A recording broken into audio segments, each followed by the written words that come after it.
If you have been taking a blood pressure pill every morning for months, maybe even years, Amlodipine, Losartan, or Lisinopril, let me ask you something simple but important.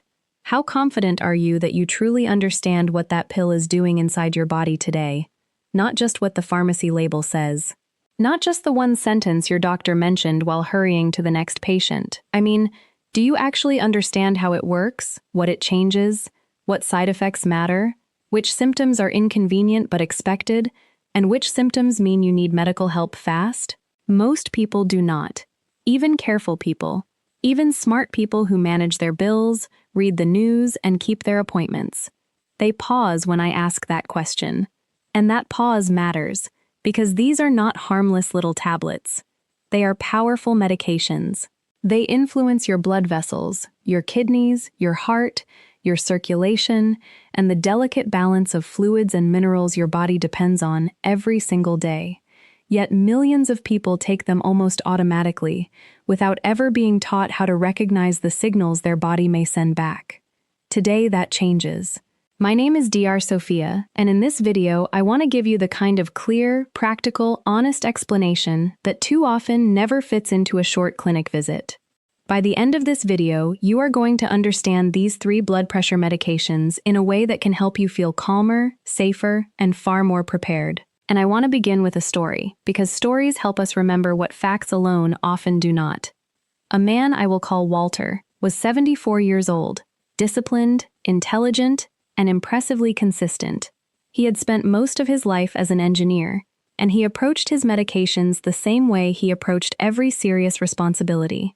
He never guessed, he never skipped. He used a pill organizer with every day labeled, and he took pride in doing things correctly. When his doctor added amlodipine to his routine, Walter assumed it was simply another blood pressure pill.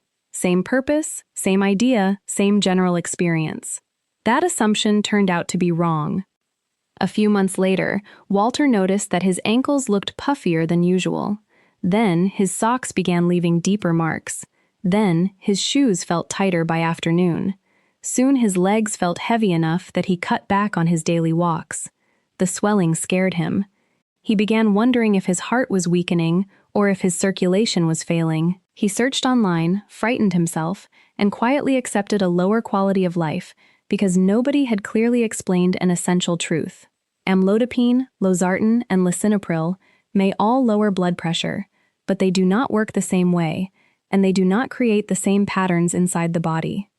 That is where we begin. If you understand the category, you understand the pattern. If you understand the pattern, you are much less likely to panic at the wrong moment or ignore the right warning. Let us start with amlodipine. Amlodipine is a calcium channel blocker. In plain language, it helps relax the muscle in the walls of your arteries, so blood can move through them with less resistance. That sounds straightforward, and overall it often works very well. But because it widens arteries more than veins, some people develop swelling in the lower legs, especially around the ankles and feet. This is one of the most misunderstood side effects in blood pressure treatment. Many people see that swelling and immediately assume they are retaining water because they ate too much salt. Others worry their kidneys are shutting down. Some fear heart failure. Those fears can become intense, especially in older adults who already know swelling can be associated with serious illness. But in many cases, especially if the timing fits and the rest of the picture is stable, ankle swelling on amlodipine is not a sign that the heart is failing. It is a sign that blood is entering the small vessels of the legs more easily than it is leaving through the veins, which creates pressure that pushes fluid into surrounding tissues. That does not mean it should be ignored. It means it should be understood. There is a difference. The dangerous part is often not the swelling itself. The dangerous part is what people do next. Some stop the medicine suddenly without telling their doctor. Some start drinking less water because they think water is the problem. Some stop walking, become less active, and lose strength because they assume their body is declining. And some suffer in silence for months. The better response is to report it. A conversation may lead to dose adjustment, a different medication choice, or simple strategies like leg elevation and careful monitoring. The point is not that amlodipine is bad. The point is that no medication should be taken blindly. Now let us move to lisinopril. Lisinopril belongs to a class called ACE inhibitors. It works differently. It blocks an enzyme involved in a hormonal system that tightens blood vessels and influences blood pressure regulation. When that enzyme is blocked, blood vessels relax, pressure comes down, and the heart often does not have to work as hard against resistance. For many people, lisinopril is effective and well tolerated, but it carries a side effect that becomes almost legendary once you know to look for it: a dry cough. This is not the typical cough people imagine when they hear the word cough. It is not usually loose, wet, or full of mucus. It is often dry, irritating, repetitive, and surprisingly stubborn. It may feel like a tickle in the throat that shows up at night, interrupts sleep, and lingers for weeks or months. What makes it tricky is timing. Some people develop the cough early. Others do not notice it until months after starting the medication. By then, they blame allergies, dust, weather changes, reflux, or a cold that never completely went away. I once knew a woman I will call Evelyn, a retired teacher who loved gardening and spent hours outdoors. Her cough began during pollen season, so she naturally assumed spring allergies were the cause. She tried lozenges, she tried tea with honey, she tried over-the-counter allergy medicine. She even cleaned her house more aggressively, thinking perhaps dust was contributing. Month after month, the cough stayed. Her chest imaging looked fine, her lungs sounded fine, her sleep did not feel fine. She was tired, frustrated, and beginning to worry that something serious had been overlooked. Only when someone stepped back and asked when lisinopril had entered the picture did the pattern become obvious. Once the medication was changed under medical supervision, the cough eased and eventually disappeared. Months of discomfort ended not because something dramatic happened, but because somebody connected cause and effect. There is another reason lisinopril deserves respect, and this one is far more urgent. Very rarely, ACE inhibitors can contribute to angioedema, which is swelling involving the lips, tongue, face, or throat. If that kind of swelling occurs, especially if swallowing becomes difficult or breathing feels different, it is not something to watch overnight and discuss later. That is an emergency. It may be rare, but rare does not mean impossible, and when it happens, speed matters. Now let us talk about Losartan. Losartan belongs to another important class called ARBs, or angiotensin receptor blockers. It works in a related blood pressure system, but at a different point. Many people who cannot tolerate lisinopril because of cough are switched to an ARB like Losartan. That can be a very reasonable change, but Losartan has its own issues to watch for, and one of the most important involves potassium. Potassium is an essential mineral. Your muscles need it, your nerves need it.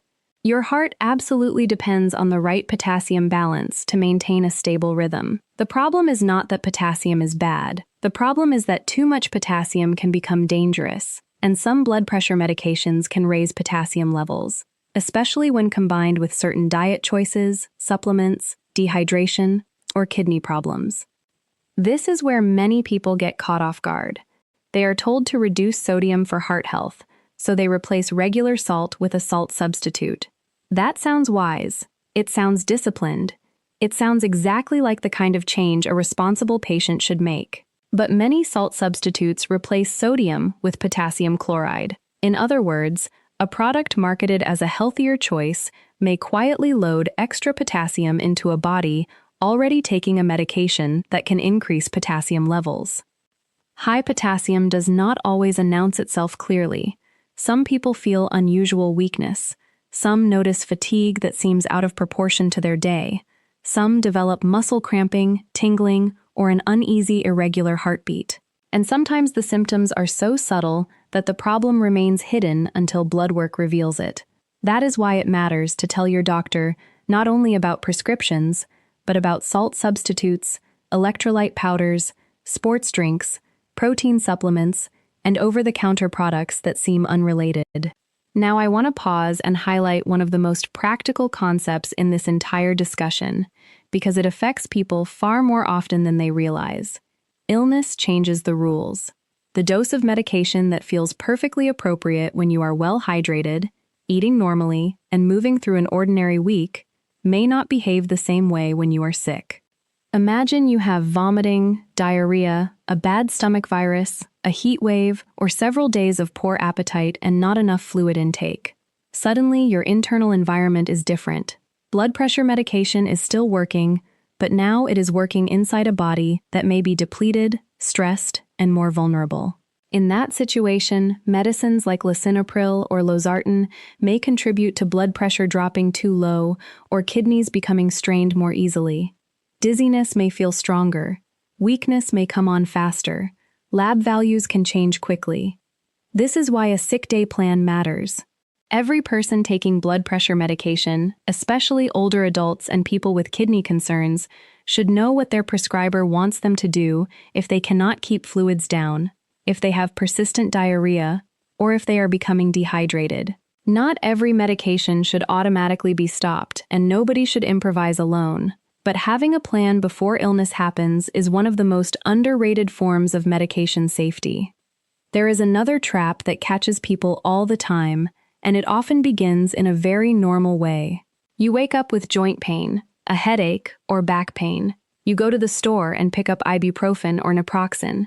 These products are easy to buy, widely used, and so familiar that many people do not even think of them as serious medications. But the kidneys think differently. From the kidney's point of view, over-the-counter does not mean harmless. When anti-inflammatory pain medicines are used regularly alongside medications like Lisinopril or Losartan, especially if a diuretic is also involved, kidney stress can increase. If dehydration is added on top of that, the risk rises even more. This does not mean nobody can ever take these medicines. It means the combination deserves caution, context, and medical guidance, particularly for older adults. Let us talk now about dizziness, because many people dismiss it as too minor to mention. You stand up for a few seconds, the room seems to tilt. You grab a table, a wall, or a doorway. Then the moment passes. People often shrug and say, "I got up too fast." Sometimes that is true. But recurrent dizziness in someone taking blood pressure medication matters, because even a brief loss of steadiness can lead to a fall. A fall is not a small event in later life. A fall can mean a wrist fracture, a head injury, or a hip fracture that changes independence for months or permanently. That is why I encourage people to respect even small moments of lightheadedness. Rise slowly. Sit at the edge of the bed before standing. Give your body time to adjust. Use support when needed. And if the dizziness is frequent, worsening, or associated with near fainting, report it. That is not complaining, that is preventing bigger problems. Now let us address one of the great emotional traps in home blood pressure monitoring, the single alarming number. Blood pressure is not static. It is dynamic. It moves with pain, caffeine, anxiety, conversation, sleep quality, activity, temperature, and even the stress of seeing the machine itself. One higher than usual reading does not automatically mean your medication has failed. One lower reading does not automatically mean the dose is suddenly dangerous. Patterns matter more than isolated moments. If you take readings in a rush, after climbing stairs, while talking, with poor positioning, or on random arms at random times, the data become noisy and frightening without being useful. Instead, use a consistent method. Rest quietly first. Use the same arm. Sit correctly. Track readings over time. Then bring the log to your clinician. Thoughtful patterns are far more useful than panic-driven snapshots. There is also a behavioral mistake I want to warn you about clearly. These medications are not rescue drugs. They are not meant to be taken extra when a number looks high out of nowhere, and they are not meant to be skipped just because one reading looks normal. Their benefit comes from steadiness. They work best when taken consistently, not reactively. Before we finish, there are several everyday situations that deserve attention because they create confusion for many patients and families. The first is the missed dose question. People often become anxious when they realize they forgot a morning pill. They wonder if they should double the next dose, take 2 at lunch, or wait until bedtime. The exact answer depends on the medication, the dose, the time of day, and your doctor's instructions, which is why you should always know the specific guidance for your own prescription. But the larger lesson is simple. Panic leads to bad medication decisions. Guessing is not a plan. If you have ever been unsure what to do after a missed dose, write that question down and ask at your next visit before the situation happens again. A clear plan prevents impulsive choices. The second situation is timing. Many people take blood pressure medicine in the morning because that is how it was first prescribed, but they never revisit whether the timing still makes sense for them. If a medication consistently makes you feel lightheaded during a morning shower, during exercise, or when you first start the day, that is worth discussing. If ankle swelling becomes much worse by evening, that pattern is also worth discussing. Sometimes the issue is not only which medicine you take, but when you take it, what you take it with, and how that timing interacts with meals, hydration, and other prescriptions. Third, let us talk about laboratory monitoring. People sometimes assume that if a pill has been on their list for years, all the important checking happened long ago. Not true. Kidney function can change with age. Potassium can shift because of dehydration, diet changes, supplements, new medicines, or illness. A blood pressure treatment that fit your body 3 years ago may still be perfect, or it may need fine-tuning now. Regular follow-up is not bureaucracy. It is how safe treatment stays safe. This matters even more when multiple doctors are involved. A cardiologist may prescribe one medicine. A primary care doctor may adjust another. An urgent care clinician may add something for pain or infection. A specialist may recommend a supplement without realizing how it interacts with the rest of your regimen. None of these professionals are trying to create danger, but fragmented care can still create gaps. That is why keeping an updated medication list matters so much. Bring every prescription, supplement, vitamin, and over-the-counter product into the same conversation whenever you can. And please do not underestimate supplements simply because they come in attractive bottles with words like natural, balanced, or heart support on the label. Natural does not automatically mean gentle. Balanced does not mean appropriate for your kidneys. Heart support does not mean compatible with every blood pressure pill. If a powder, tablet, tea, or drink mix changes fluid status, minerals, blood pressure, or kidney function, it deserves the same respect as any other product affecting your body. Another issue worth discussing is the emotional side of all this. Many people feel embarrassed when they do not understand their medication. They think they should have asked more questions earlier. They think maybe everyone else already knows these things. Let that go. Medicine is complex, and most patients were never taught how to interpret side effects, interactions, and body signals in a practical, everyday way. Asking for clarification is not a sign that you failed. It is a sign that you are taking your health seriously. I also want to speak to caregivers for a moment. If you help a parent, spouse, or older relative manage pills, watch for changes that develop gradually. Shoes that no longer fit. A new cough that everyone keeps blaming on the weather. Sudden fatigue after a change in diet. Less confidence walking to the bathroom at night. These details may seem unrelated when viewed separately. Together, they can reveal a pattern the prescribing clinician needs to know.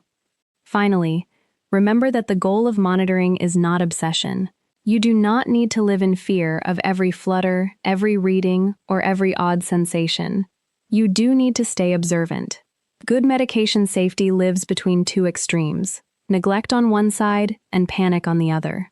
The middle path is attention, consistency, and communication.